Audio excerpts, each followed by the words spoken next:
Frères et sœurs, je vous souhaite le bonjour. Depuis que beaucoup connaissent un petit peu cette date, je dirais, du déconfinement, confinement progressif, nous a-t-on dit, un peu partout dans notre monde, eh bien, effectivement, le monde entier est entré dans une espèce d'effervescence, une effervescence qui est entièrement focalisée sur ce fameux jour d'après qui, ma foi, est encore loin, car je dirais cette pandémie n'est pas encore achevée. Mais la vraie question, c'est quel monde pour demain? Quel monde pour demain? Alors, certains l'attendent, d'autres aussi le redoutent.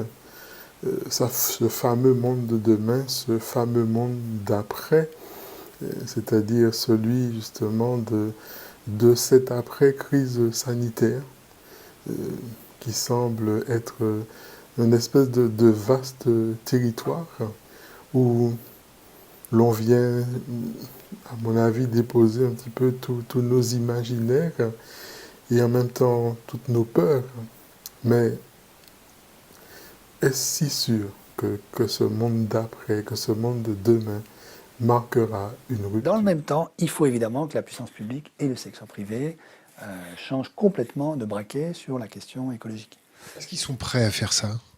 Quand on voit que, si je peux me permettre Ouais. d'utiliser des grands mots, cette oligarchie politique formatée depuis des décennies, voire certaines générations, depuis des générations, est-ce que tu sens ce basculement, ce changement de paradigme au sein même de nos élites? Quand on les voit s'augmenter en arrivant dans les ministères, quand on les voit comme ça se balader, tu comprends ce que je veux Oui, je dire? vois très bien. À mon avis, alors, de nouveau, comme pour les traders tout à l'heure, hein, je disais, il y a aussi des traders qui ne touchent pas à la coke, etc. Il y a aussi des politiques qui ne se grattent pas le nez aussi, hein. Ouais, il y a aussi des politiques qui bossent et qui ont compris les enjeux écologiques. Voilà. De mon point de vue, et ça rejoint un tout petit peu ce qu'on se disait il y a quelque temps, le lieu de la résistance la plus profonde, c'est la finance. C'est pas tellement la classe politique. La classe politique, en fait, quand même, aujourd'hui, a compris la gravité de l'enjeu. Il vient d'où Macron? Macron, c'est un haut fonctionnaire de l'inspection générale des finances qui a pantouflé dans le secteur bancaire d'affaires chez Rothschild, puis qui est revenu dans la fonction publique, comme beaucoup de hauts fonctionnaires qui font des va-et-vient entre la haute finance privée et la haute finance publique. Donc, ce que je peux raconter pour illustrer ça, c'est une discussion que j'ai eue avec des financiers de la City à Londres il y a quelques mois, où on a passé une journée à la Royal Academy of Science, dans un endroit magnifique d'ailleurs, sur les questions écologiques et, disons, la gravité du désastre écologique et l'enjeu du financement de la transition énergétique vers des énergies renouvelables. On a eu un certain nombre de discussions, d'abord sur le diagnostic écologique, qui montrait que tout le monde autour de la table était bien informé. Donc mes interlocuteurs savaient, ont compris que nous allons vers des effondrements de type régional, continental, que le Sahel est dans une position extrêmement difficile, qu'on va avoir des millions, des dizaines de millions de réfugiés climatiques qui vont courir dans tous les sens sur la planète pour aller chercher un endroit pas hostile à la vie humaine dans les années qui viennent. Ils ont compris que la fonte du pergélisol, ce qu'on appelle le permafrost en anglais, aussi bien à la surface de la Terre, donc en Sibérie, Alaska, Groenland, que sous la mer, Avec les hydrates de carbone voilà, qui avec explosent. les hydrates, voilà, qui vont lâcher du méthane, que ça, si ça s'accélère, ça veut dire qu'on se prend plus 5, 6, 7, 8 degrés, et personne ne sait où ça s'arrête, dans les décennies qui viennent. Et ça veut dire que la survie de l'espèce humaine est en jeu. C'est ça que ça signifie. Alors aujourd'hui, on n'a pas d'évidence empirique qui montre que on en est déjà là, mais on n'a pas d'évidence empirique qui montre le contraire. Donc il y a un débat extrêmement intense et angoissé à l'intérieur de la communauté scientifique sur la mesure des émissions de méthane à la surface de l'océan Arctique. Voilà. En fait, on manque de mesures. On manque de mesures sur ça. Ouais, Mais pourtant, j'ai des copains qui bossent chez Total au niveau de la prospection et qui me disent, voilà, quand les hydrates de carbone ils pètent sous l'eau, il y a les gouvernements qui s'excitent parce qu'ils ont l'impression qu'il y a des tests de bombes nucléaires, ils savent pas d'où ça viennent et ils ont compris depuis un certain nombre de décennies que ça ouais, ça mais réchauffait. malgré tout, non, les derniers travaux, y compris ceux qui sont publiés en 2018, l'an dernier, montrent qu'en fait, on a un gap entre les instruments de mesure qu'on a posés sur Terre et la mesure de la densité en méthane de l'atmosphère à mi-altitude. Pourquoi? Parce qu'on ne sait pas mesurer ce qui sort vraiment de l'océan. Donc en fait, à mi-altitude, il y a plus de méthane qu'à la surface de la Terre. Et le différentiel entre les deux pourrait être dû à ce qui vient de l'océan. Mais aujourd'hui, ce n'est pas démontré. Voilà. Donc il y a un débat là-dessus. Mais la réalité de ce débat traduit quand même le fait que nous sommes aujourd'hui dans une situation extrêmement dangereuse. Bon, tes copains de la City, ils ont fini Alors, comment? Ils se sont un peu bourrés, non, ils se non. sont dit, voilà, les gars, Une fois qu'on a dit tout ça, on a dit, bon, qu'est-ce qu'on fait? Et en gros, le message de ceux qui étaient là, donc qui ne sont pas forcément représentatifs de la totalité de la City, mais en tout cas d'un certain nombre de financiers qui ont du pouvoir, ça a été, on ne fera rien. Nous, les Européens. Pourquoi? Essentiellement parce que ça nous obligerait à détricoter ce que nous avons mis 40 ans à mettre en place, c'est-à-dire la capture du régulateur, de la puissance publique, le démantèlement de l'État-providence, l'indépendance de la Banque centrale européenne, la privatisation des profits, la mutualisation des pertes, etc., etc. Évidemment, ce n'est pas dit de manière aussi caricaturale et grossière que ce que je viens de dire, mais c'est quand même ça le message essentiel. On n'est pas prêt à, disons, remettre en cause le modèle social qu'on a mis en place, hyper inégalitaire, pour les questions écologiques. Donc, à ce stade de la discussion, avec d'autres, je ne suis pas le seul, je demande, mais donc, que va-t-il se passer? Réponse, les Chinois vont faire le boulot. Pourquoi? Parce que, me dit-on, me disent-ils, la Chine, elle a un pouvoir dictatorial, non démocratique, autoritaire, qui lui permet de faire le boulot, le sale boulot. Et elle va transiter vers des énergies renouvelables. C'est le plus gros pollueur de la planète aujourd'hui, ce qui est vrai. Donc, on va laisser les Chinois faire le boulot. Bon.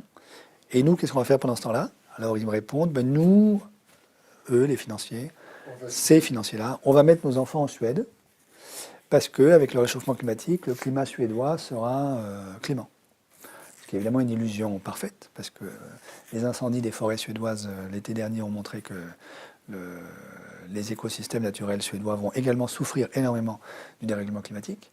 Et au fond, la migration du vivant de l'équateur vers les pôles va affecter y compris la Suède, bien sûr. Donc il n'y a pas d'île déserte où les très très riches vont pouvoir aller se cacher. un petit bunker. Évidemment, ils vont devoir se faire des bunkers. Mais c'est très désagréable de vivre dans des bunkers. Je suis allé visiter des villages d'expatriés travaillant dans les hydrocarbures fossiles en Afrique. Donc, à l'intérieur du village, vous avez la piscine, la salle de concert, le cinéma, le terrain de tennis, le terrain de golf. Et on lave les voitures avec de l'eau potable. Vous avez des murs d'enceinte de 5 mètres de haut, double épaisseur, mirador, barbelés, chiens, policiers, etc. De l'autre côté, les gens n'ont pas d'eau potable à boire. Les expats, quand ils sortent de ces villages-là, montent dans des bus militarisés, jeep à l'avant, jeep à l'arrière, talkie-walkie. On ne s'arrête pas au feu rouge, on va sur le site d'exploitation et on revient. Madame qui vit là se paye des psys pour toute sa vie. Et monsieur, évidemment... Se paye des Non, enfin, je sais pas. psys pour toute sa vie aussi. Lui aussi, certainement, il se paye des psys aussi. Ouais. Donc, ils vont mal. Et donc, cette vie bunkérisée dans les gated communities fera souffrir, y compris les plus riches. Mais, pour l'instant, ceux que j'ai rencontrés, en tout cas ceux avec qui je parlais ce jour-là, à Londres, il y a quelques mois, étaient encore dans cette espèce de fantasme de il existe une île déserte où on va pouvoir se cacher et laisser les autres payer la facture à notre place. Voilà. Donc là, il y a un lieu de résistance très très fort que j'observe. Voilà. Les classes politiques qui sont actuellement au pouvoir ne sont pas nécessairement enfermées dans ce cynisme-là, mais elles naviguent là-dedans. C'est compliqué pour elles. Donc elles naviguent entre, disons d'un côté, les gilets jaunes ou les gilets rouges en Tunisie, ou d'autres manifestants, les lycéens qui vont manifester dans la rue pour le climat, etc. sur la planète entière, qui leur disent, écoutez, ça suffit, maintenant il faut prendre la question écologique au sérieux. De l'autre côté, un système financier qui ne prend que très très lentement la mesure de la gravité de la situation écologique et de ce que ça implique de déstabilisation de la sphère financière elle-même. Donc vous avez un financier qui l'a dit de manière très forte en septembre 2015, c'est Mark Carney, le gouverneur de la Banque centrale d'Angleterre, qui a, pour la première fois, et ça a été un vrai coup de tonnerre dans la sphère financière, qui a dit la principale menace de la stabilité financière aujourd'hui, c'est le climat. Mais vous avez là-dedans une sphère financière avec évidemment quelques financiers qui ont très bien compris la gravité de l'enjeu et qui essaient de se démener comme ils peuvent. Quelques assureurs qui, parce qu'ils font des pertes de plus en plus fortes à cause de l'impact du dérèglement climatique, commencent à comprendre qu'il va falloir prendre la chose au sérieux puisque leur propre business pourrait être impacté dans les années qui viennent. Donc vous avez le patron d'AXA qui dit il y a 2 ans, une planète à 4 degrés Celsius n'est pas assurable. Donc il va y avoir des tels dégâts sur le patrimoine de capital que nous, on ne pourra plus assurer. Voilà. Mais tout ça dans un contexte où la très grande fragilité bilancielle d'un certain nombre de banques et l'explosion des dettes privées qui fragilisent la totalité de l'édifice financier fait qu'aujourd'hui, une bonne partie de la sphère financière ne sait pas où aller, que faire. Vous voyez, elle est prise entre un volcan qui va exploser, c'est son propre crack interne, et puis le tsunami qui lui tombe dessus, qui est le dérèglement climatique. Et donc là-dedans, pour l'instant, ils n'ont toujours pas, enfin en tout cas ceux avec qui je parle, n'ont toujours pas pris de décision forte, en tout cas collectivement. Et la classe politique, qui est très dépendante de la sphère financière, pour toutes les raisons qu'on a dites tout à l'heure, pour l'instant ne prend pas la mesure de l'urgence écologique.